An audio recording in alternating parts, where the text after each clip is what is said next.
Hello everyone, today I want to discuss yet another tribe in Polytopia. This time not by any means a weak or underrated tribe, but the singular most powerful tribe in the entire game, perhaps with some debate between them and Barda or Kiku. Cymanti are the newest tribe in the game too, and since their introduction the tribe has dominated to the point where they received a nerf not too long ago. Their strength stems from what the wiki likes to call great economic and military strength in the form of a modified farming tech that the tribe starts with. I say modified because Cymanti are the singular most unique tribe ever to have been added to Polytopia, sharing no units whatsoever with the regular tribes except for the warrior and the swordsman. The tech they start with is known as farming, sure, but in reality it bears no similarities with the Azabasi starting tech, other than that both level up cities. Cymanti's farming, as with every other economic tech, has a forced spawn, meaning that Cymanti are guaranteed to start off with at least 2 farms in their territory, which they can harvest for 5 stars to get not 2 population straight away, but rather 3 population over 3 separate turns, making Cymanti the only tribe in the game who can level up their capital on turn 1 but not on turn 0. This places the tribe somewhat in the economic category, but Cymanti's starting unit speaks of a very different playstyle that is far more aggressive. This is the Shaman, effectively a modified mindbender that necessitates the philosophy tech in order to train, but also replaces the starting warrior most tribes get. The Shaman is statistically identical to the Mindbender, except for 2 key differences. The first is that it deals damage along with converting enemy units, effectively a downgrade except in a few niche scenarios where you need to kill an enemy unit that is blocking movement. The second is that rather than healing allied units, you can use the boost ability on the Shaman to intensify the damage and movement speed of nearby units, an effect that wears off only when said unit makes an attack or captures a city. This boost ability, as far as I'm concerned, is Cymanti's very lifeblood, and as such I do not recommend sending Cymanti Shamans to attack enemy units, except in very specific circumstances. The potential of this boost ability is especially obvious when you apply it to Cymanti's rider equivalent, the Hexapod. The Hexapod is a unit with very low health but ferocious movement speed, dash, escape, and enough damage for the Shaman's boost to give it sufficient attack to instantly kill warriors and riders with no questions asked.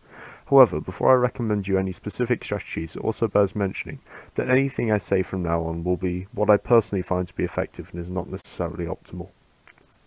However, I do try pretty hard to come up with strategies that are as effective as possible, and this is what I will continue to use personally until more experienced Cymanti mains and competitive players chip in to advise me in the comments. The first important thing to get right is the opening. You want to make sure your economy is well leveled so you can compete with that of T0 tribes, so the safest bet when opening a game is normally to immediately farm for a turn 1 capital upgrade. Once you actually progress to turn 1, my suggestion is to use your 4 stars, having taken workshop, to build a warrior and boost it with your Shaman. This will allow you to have 2 units with which to capture cities on turn 2, preferably with the Shaman moving away from your enemies to guarantee its safety. In addition, you will have 6 stars to spend. Here I'd suggest either farming again to level up your cities further, or research a technology. What that should be, of course, is situational, but for aggression there's nothing better than riding straight away, and for a more economic approach you can go for organisation or hunting. Now you might think it is trivial to level up cities using farming, except for the fact that the way Cymanti get their spores is very different to the way most tribes get their farms. Rather than simply spawning at random, these spores can occur only in 2 ways. They can either be force-spawned at the start of the game, or be generated when a poisoned unit dies.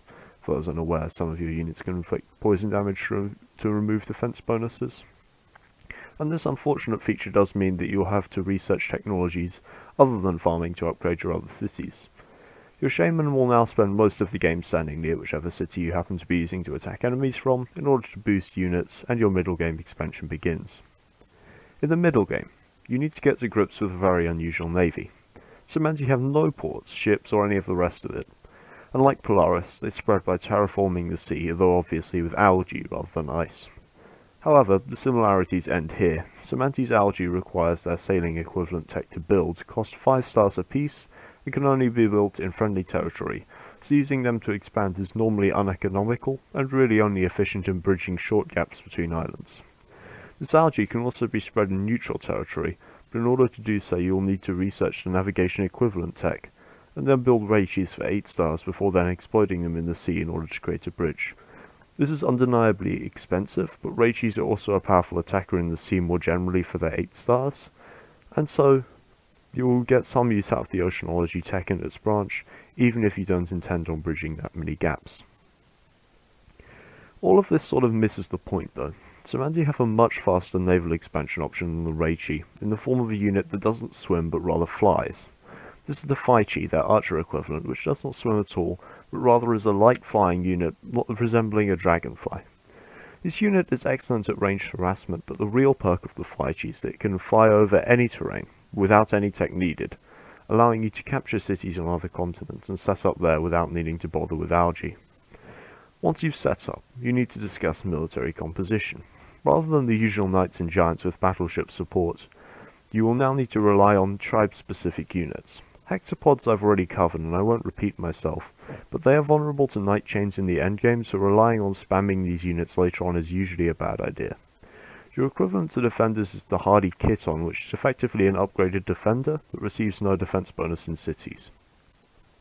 I personally wouldn't bother with Kitons in the same way that you shouldn't bother with swordsmen, except if you have a high enough mountain spawn to bother with mining.